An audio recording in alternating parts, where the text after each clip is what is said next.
I'll be asking some questions to start with, and then of course opening the floor up to you guys, of course, as quickly as we can. We have the stars of the film with us, so very quickly we'll get into it. Would you please welcome the director of the film? He started, of course, with films like Bad Boys, he's done Pearl Harbor and Armageddon, did the first Transformers, and now he's here with Transformers: Revenge of the Fallen. He is Michael Bay.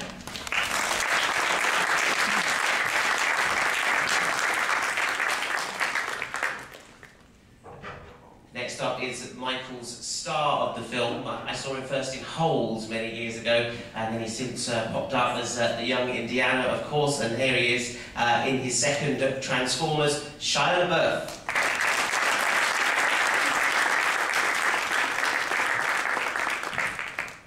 Shia's co-star in the first film became a global star in the original Transformers, and she's cemented those credentials in the new one. It's Megan Fox.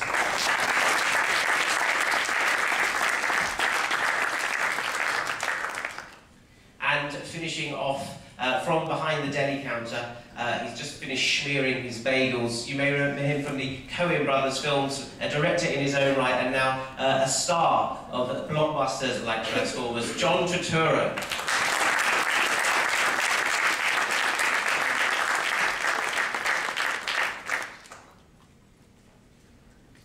Hello.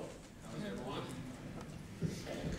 Michael, congratulations on, I suppose, getting a project like this done. I mean, the amount of stuff that you have to get through, locations that you have to visit, asses that have to kiss to get on into the pyramids. You know? I mean, what did you went to Egypt? You filmed in all those locations. Yeah. How do you get into to film in Egypt in the pyramids? Well, Dr. Hawass, who runs the antiquities in Egypt, was a fan of Transformers 1, and so he thought the idea would be particularly nice for tourism, so he allowed us to do some of the first aerial shots around the pyramids and shoot there. And Petra was kind of the same thing. The king was a fan of Transformers, and he helped us immensely shoot on the top of Petra. Right, because I mean, people don't get to shoot there very often at all. It's quite rare. Well, the top has never been shot in a movie because it was so difficult. It was like 36 helicopter loads of stuff to get up there.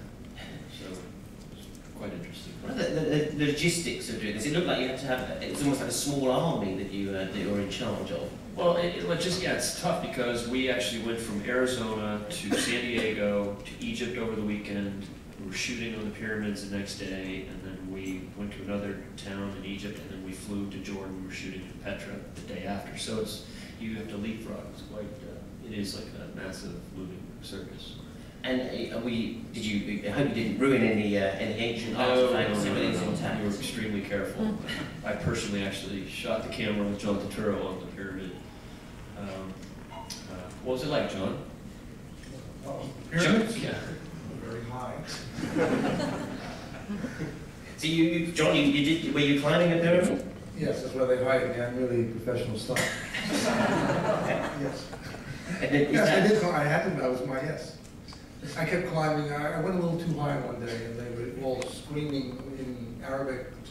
I thought they were worried about me, but they were worried that I was going too high and I was going to injure the pyramid. So it was interesting. But the bad thing was, when John would come down, he would scratch off all this Egyptian 4,000-year-old dust. You know, I noticed in the film that you had an injured hand, and I thought you come on the stage there and got a bad hand. I know we're trying to protect ancient artifacts, but young artifacts like yourself seem to have been. Were you injured in the making of this movie? Yeah, beyond my hand. I mean, I remember we were doing. I mean, that's one issue. That wasn't a movie. You know, I got injured in a movie a couple times. There was we were filming in New Mexico, Alamogordo, and we were in a bit of it was a chaotic scene. What's the scene? But in the middle of an action scene, I wound up impaling my face on this spike, and you're surrounded by SEALs, and they've all seen some really wild things. And I just remember looking at the SEALs with this thing in my face like this, and stuff coming down my face, and the SEALs all going, oh. And went to the military hospital and had a guy go like this after he stitched me up. I said, what is that? He said, blindness. So, yeah, I mean, you get beat up doing these things because because that's the way of, that's the temperament of this movie. It's an aggressive movie, it's an aggressive shoot. So did you have to go through training beforehand? Or had you carried that over from the first one? I'm not playing a gladiator, you know, I'm playing an ordinary kid in an extraordinary situation. So I just running and, you know. I smoked cigarettes at the time, which Mike hated, so I had to, like, you know, start chewing tobacco instead.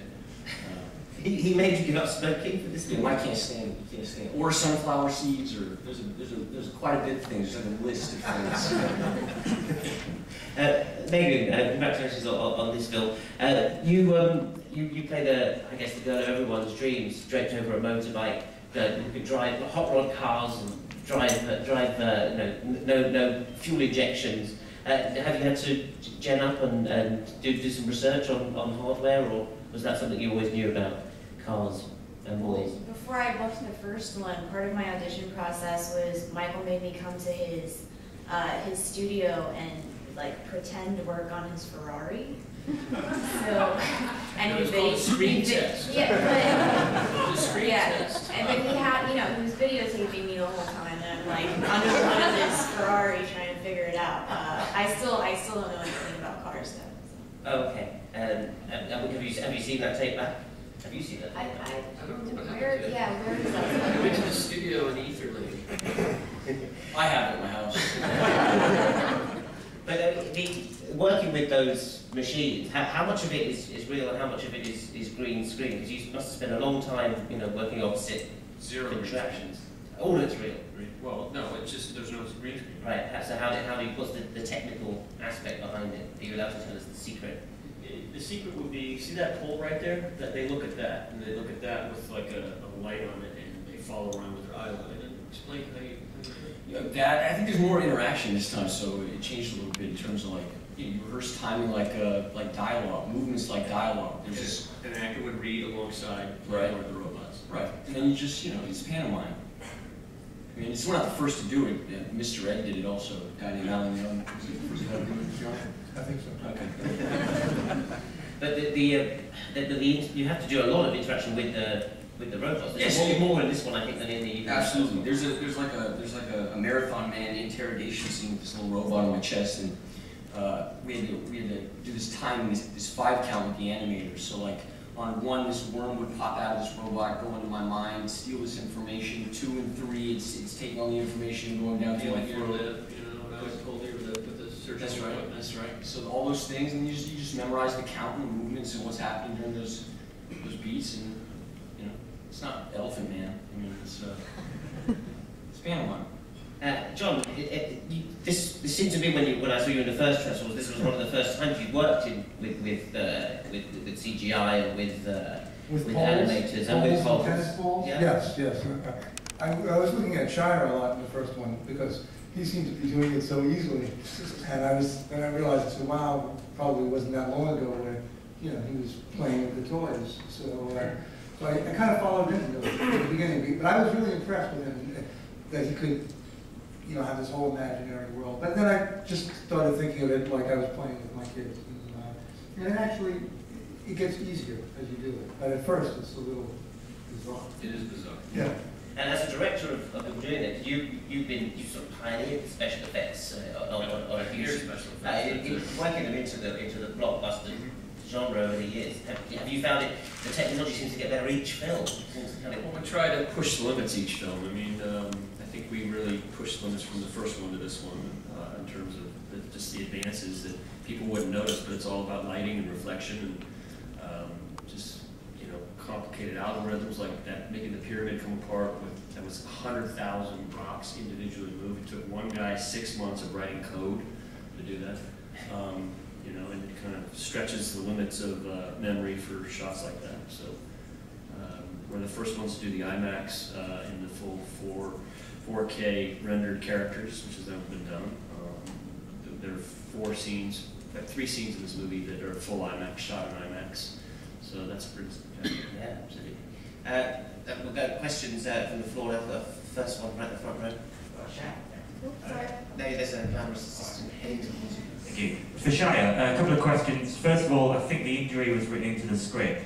Did it affect the stunts you could do this time round? And the second question